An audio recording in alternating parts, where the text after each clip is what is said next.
अघोरी बाबा का श्राप, एक खौफनाक सच्चाई। अगर कोई तुमसे कहे कि इस मंदिर के पास मत जाना, यहाँ पर कुछ अजीब होता है, तो क्या तुम मानोगे, या फिर तुम भी उन लोगों की तरह बनोगे जो सच को जानने के लिए वहाँ गए और कभी वापस नहीं आए। ये कहानी है बनारस के पास बसे एक गांव की, जहाँ एक अघोरी बाबा का श्राप पूरे गांव पर भारी पड़ गया और जिसने भी इसे तोड़ने की कोशिश की वो दर्दनाक मौत मारा गया। राजू गांव का एक जिज्ञासु लड़का, पंडित रामशरण गांव के बुजुर्ग जो इस रहस्य को जानते थे, अघोरी बाबा कालनाथ एक रहस्यमय तांत्रिक, रवि, मोहन, दीपक, तीन दोस्त जो श्राप की सच्चाई जानने के लिए निकले। रहस्यमय आत्माएं, श्राप से जुड़ी भूतियां शक्तियां। गांव के बुजुर्ग पंडित रामशरण हर शाम पीपल के पेड़ के नीचे बैठकर कहानियां सुनाया करते थे, लेकिन एक कहानी थी जो वो कभी नहीं सुनाते थे, और वो थी अघोरी बाबा कालनाथ का श्राप।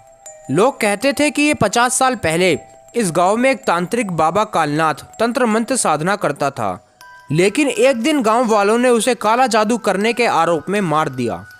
मरने से पहले बाबा ने श्राप दिया, इस गांव के लोग कभी चैन से नहीं जी पाएंगे, मेरी आत्मा तब तक भटकेगी जब तक मेरा बदला पूरा नहीं होगा। उसके बाद से गांव में अजीब घटनाएं होने लगी।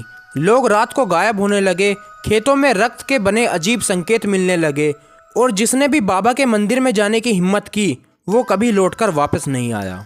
गांव के तीन दोस्त श्राप को तोड़ने की कोशिश करते हैं, रवि, मोहन और दीपक। इन तीनों को इस बात पर यकीन नहीं था। उन्होंने ठान लिया था कि ये बाबा के मंदिर जाकर देखेंगे कि वहाँ पर क्या रहस्य है।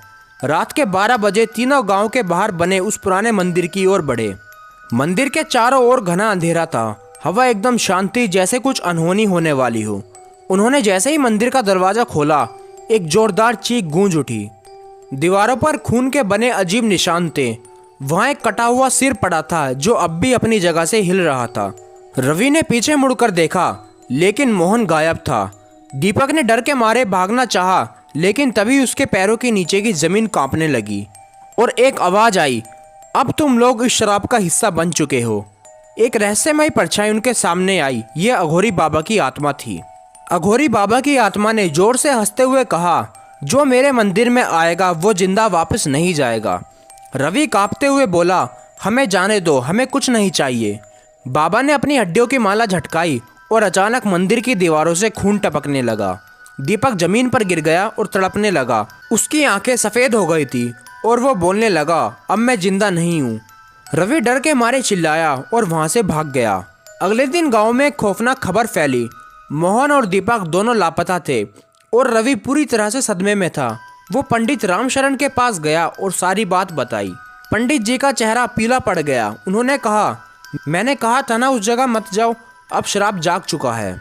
पंडित जी ने कहा कि श्राप को खत्म करने का एक ही तरीका है, अघोरी बाबा की आत्मा को शांति देना। इसके लिए मंदिर में हवन करना होगा, लेकिन ये बेहद ही खतरनाक था। रवि और पंडित जी रात के 3 बजे मंदिर पहुंचे। उन्होंने जैसे ही मंत्र पढ़ना शुरू किया, मंदिर हिलने लगा, हवाएं तेज हो गई और बाबा की आत्मा गुस्से से लाल हो गई और बोली, तुम मेरी आत्मा को मुक्त नहीं कर सकते। अचानक मंदिर में भयंकर आग लग गई।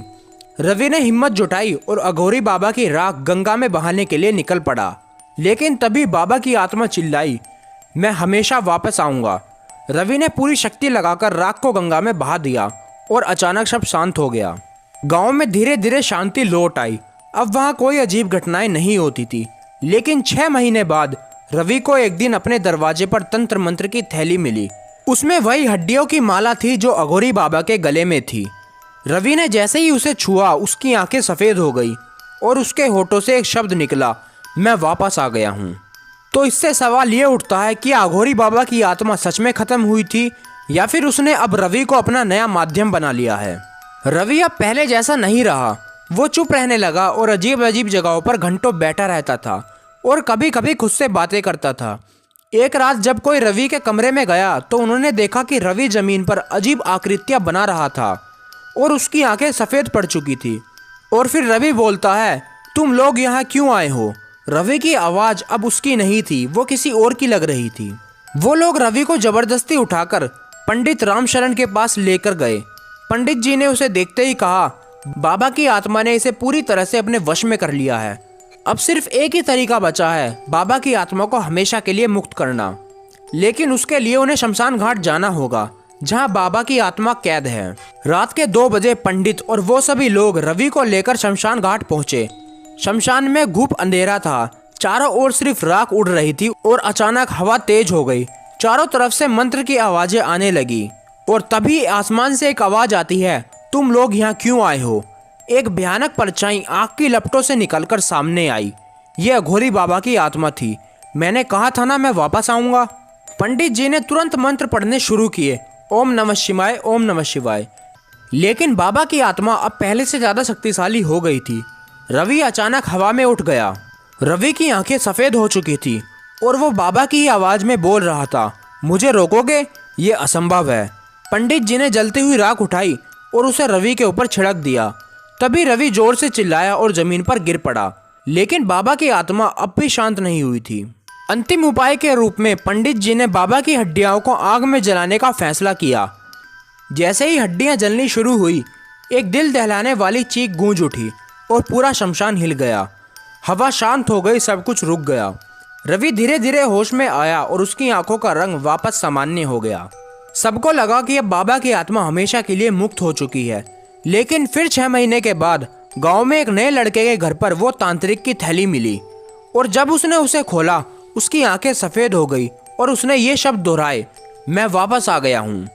आज भी उस गांव में बाबा की आत्मा भटक रही है और हर 6 महीने बाद उसकी आत्मा गांव के अंदर किसी नए शिकार को ढूंढती है।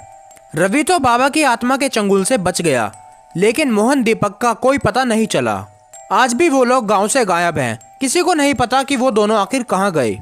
अगर आपको ये वीडियो अच्छी लगी तो चैनल को सब्सक्राइब करें और वीडियो को लाइक करें और ऐसी ही डरावनी कहानियाँ सुनने के लिए हमारे चैनल को विजिट करें। तब तक मिलते हैं किसी नए वीडियो में नई कहानी के साथ। धन्यवाद।